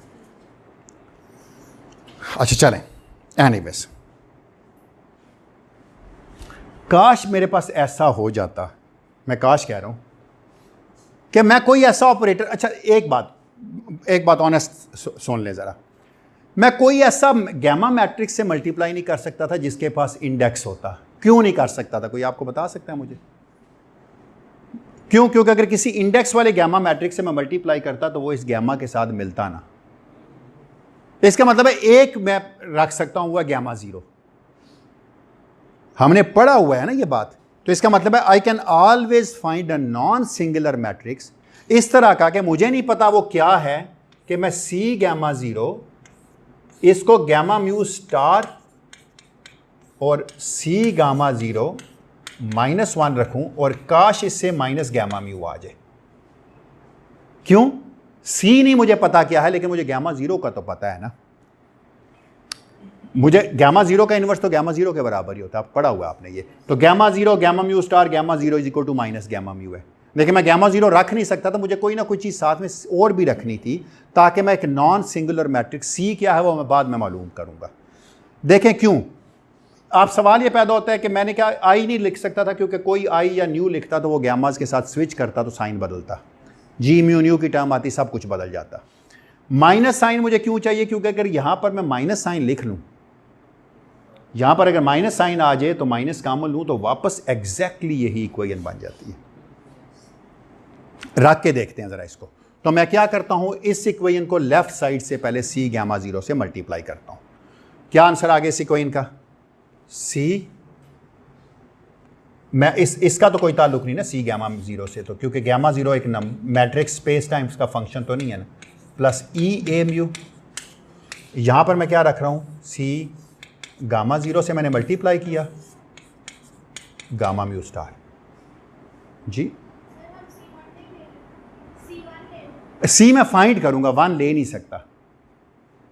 सी मैं फाइंड करूंगा, स्पीड ऑफ लाइट नहीं, ये वो है, ये कोई ऑपरेटर है, कोई मैट्रिक्स है, कैपिटल सी है, ठीक है ना। वो जो सी होता है वो मैं छोटा लिखता होता हूँ, आपने देखा है, वो मैं हमेशा ऐसे लिखता हूँ, सी साई बार छोटा, ये बड़ा सी लिखा हुआ, ठीक है ना। तो अच्छा, साथ में क्या आ गया, plus M times capital C gamma zero into psi star is equal to zero. अच्छा, अगर आप मुझे इजाज़त दें तो यहां मैं नहीं डाल सकता सी गामा जीरो का इनवर्स सी गामा जीरो 1 नहीं है ना। जब ये इनवर्स इसके साथ मिल जाएगा तो क्या बना देगा, iota D by D x mu plus E A mu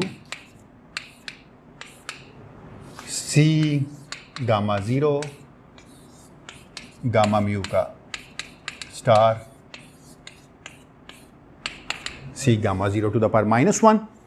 अच्छा, ये जब इसके साथ मिलेगा तो सी 1 बना देगा, सी गामा जीरो सी गामा, सी जो भी चीज़ है तो पूरे का पूरा एक मैट्रिक्स, इसका इसके इनवर्स से ज़रब देंगे तो 1 नहीं आएगा ना। Plus M times C gamma zero psi star is equal to 0। Agree करते हैं ना मेरी इस बात से आप? ये किसके बराबर है?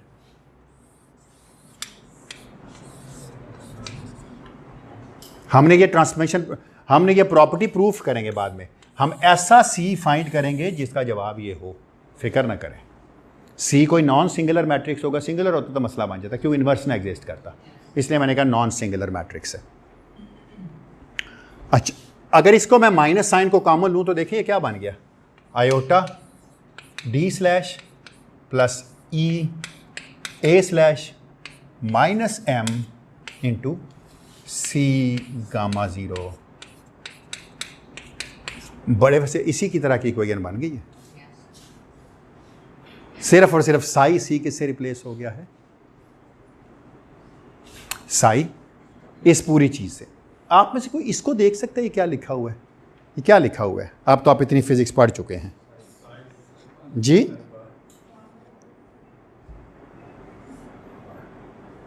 क्या लिखा हुआ है? अच्छा ये नहीं लिखा हुआ, let's check. C gamma zero psi star, इसको मैं ऐसे नहीं लिख सकता कि this is equal to C times psi dagger gamma zero का ट्रांसपोज। क्यों? अगर मैं इसका ट्रांसपोज लूँगा तो क्या बनेगा? ये गामा ज़ीरो साई डैगर का ट्रांसपोज। गामा ज़ीरो का ट्रांसपोज तो गामा ज़ीरो के बराबर है, डैगर का ट्रांसपोज जो है वो हमेशा स्टार बनाता है, क्योंकि ट्रांसपोज का मतलब होता है, डैगर का मतलब होता है स्टार एंड द ट्रांसपोज। इसका मतलब ये क्या लिखा हुआ है? सी साई बार ट्रांसपोज। सारा कुछ बना लिया ना आपने, है ना? बना लिया ना आपने। ये वेव फंक्शन है पॉजिट्रॉन का। साई सी जो है, जो साई सी है बेसिकली, वो ऐसे ही लग रहा है जैसे सी साई बार। आपको इलेक्ट्रॉन का पता हो तो आप पॉजिट्रॉन का वेव फंक्शन बना सकते थे साई बार ट्रांसपोज से। इसका मतलब है आपने एक ऐसा ऑपरेटर बना लिया है जिसको कहते हैं C operator, which is known as a charge conjugation. क्यों चार्ज कंजुगेशन है? इसने इलेक्ट्रॉन वाली टर्म का साइन पॉजिटिव पॉजिट्रॉन कर दिया है और साथ में इलेक्ट्रॉन के वेव फंक्शन को पॉजिट्रॉन का वेव फंक्शन बना दिया है। It means you can always find an operator, that is why it is known as a charge conjugation operator. So C is charge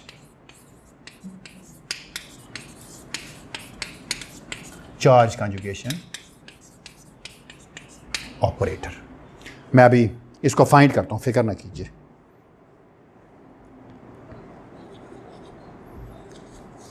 कोई सवाल अगर किसी का यहां तक हो तो प्लीज।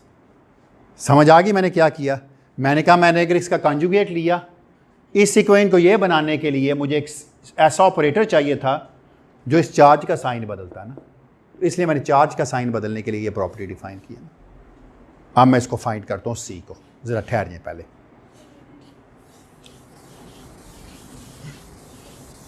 बस एक दो आइडेंटिटीज आज प्रूफ करेंगे, बाकी फिर अगले लेक्चर में देखेंगे।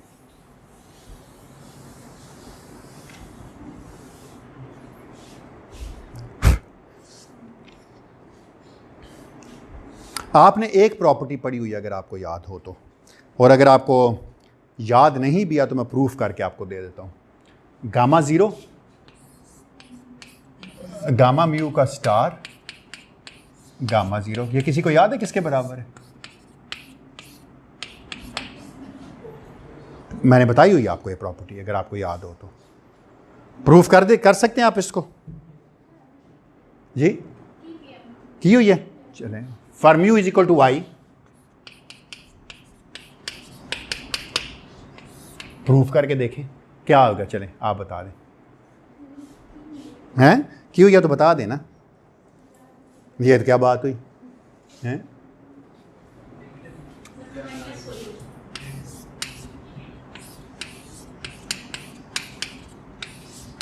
I can always write it as gamma 0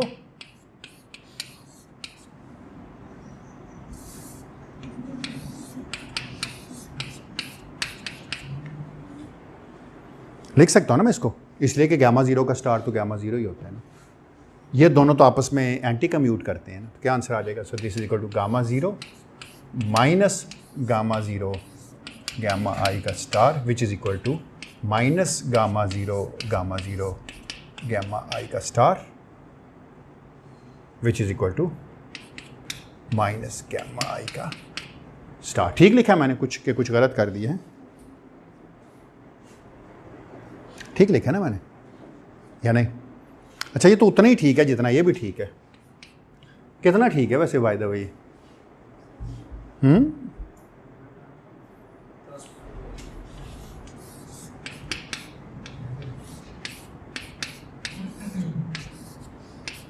याद है आपको गैमा आई का डैगर माइनस गैमा आई होता था, तो ये किसके ऊपर बन गया? ये प्रॉपर्टी तो याद है ना आपको, गैमा आई का डैगर माइनस गैमा आई था, गैमा आई स्टार इसी तरह लिख सकते थे ना इसको। अच्छा चलें, ऐसे ही प्रूफ किया था आपने? अच्छा चलें, मैं ज़ीरो के लिए भी कर देता हूँ, मैं ज़ीरो के लिए भी कर देता हूँ। चलें ये लें, चलें ये लें,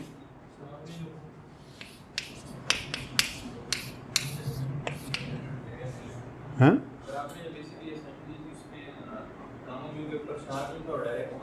वो डैगर था, हाँ हाँ हाँ बिल्कुल बिल्कुल एग्जैक्टली। तो गामा ज़ीरो का star gamma zero which is equal to gamma zero which is equal to gamma zero बेचारा बड़ा शरीफ है, ये तो एक लाइन का प्रूफ था ना, है ना, इसमें तो कोई प्रूफ करने वाली बात ही नहीं थी ना। अच्छा इसको ज़रा यूज़ करके इसको देखें क्या बनता है, C gamma zero gamma mu का star C gamma zero to the power -1, ये किसके बराबर आता है जी? क्या कह रहे हो?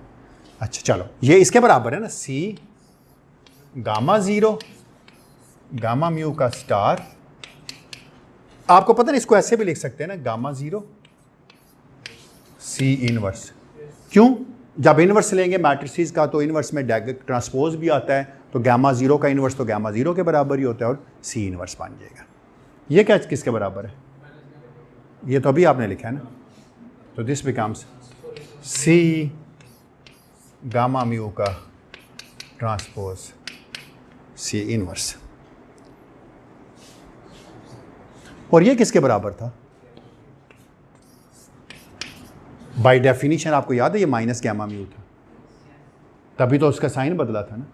तो इसका मतलब आपने गैमा म्यू ट्रांसपोज बना, इसका मतलब आप अगर इसको राइट साइड से सी से ज़रब दे दें और लेफ्ट साइड से सी इनवर्स से ज़रब दे दें, तो इसका मतलब है minus C inverse gamma mu C is equal to gamma mu का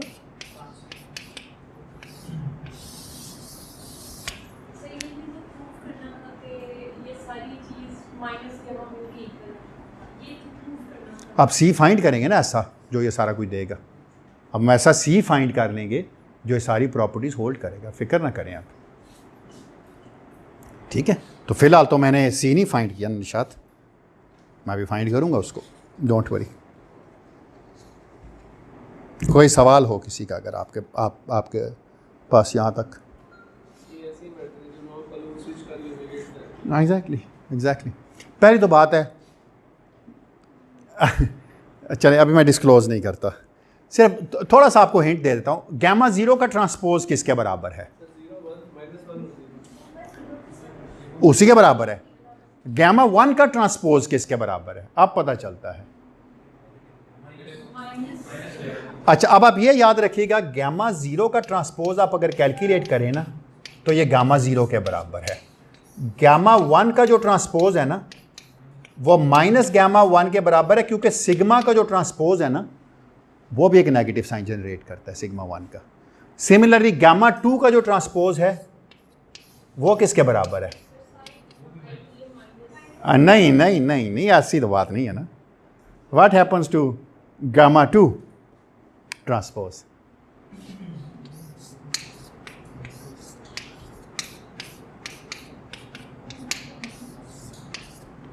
सारे नहीं हैं, ऐसा नहीं है, ऐसी बात नहीं है।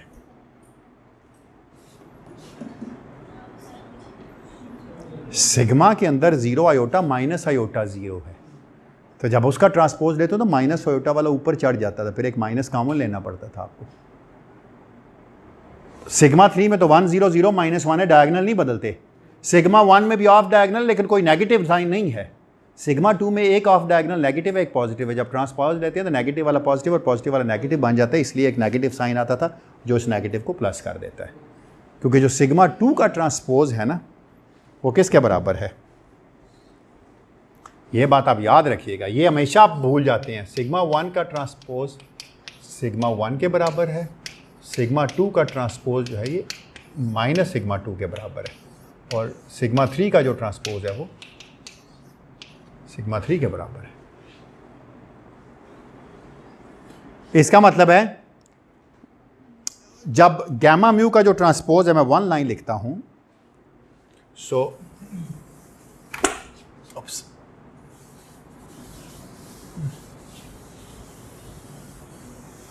ये पता नहीं क्यों लगाई है इन्होंने कीले हैं, मैंने कभी गौर भी नहीं किया इन पे। तो इसका मतलब है गामा म्यू का जो ट्रांसपोज है वो बराबर है गामा म्यू के for mu is equal to 0 and 2 और माइनस गामा म्यू के for mu is equal to 1 and 3।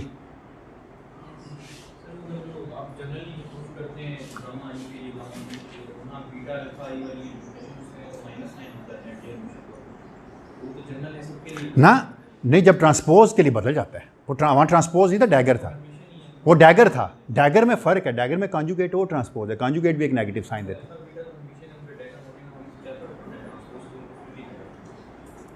लेकिन उनका प्रोडक्ट हर्मिशन है या नहीं वो मैटर करता है ना। हमने ये पढ़ा था ना कि beta alpha is not equal to alpha beta, तो जब डैगर लेते हैं तो उलट जाते हैं ना, इसलिए ये तो नहीं होल्ड करता ना, हर्मिशन हो भी तब भी वो माइनस साइन तो एक देता है क्योंकि वापस स्विच करके उसी के बराबर बनाना पड़ता है।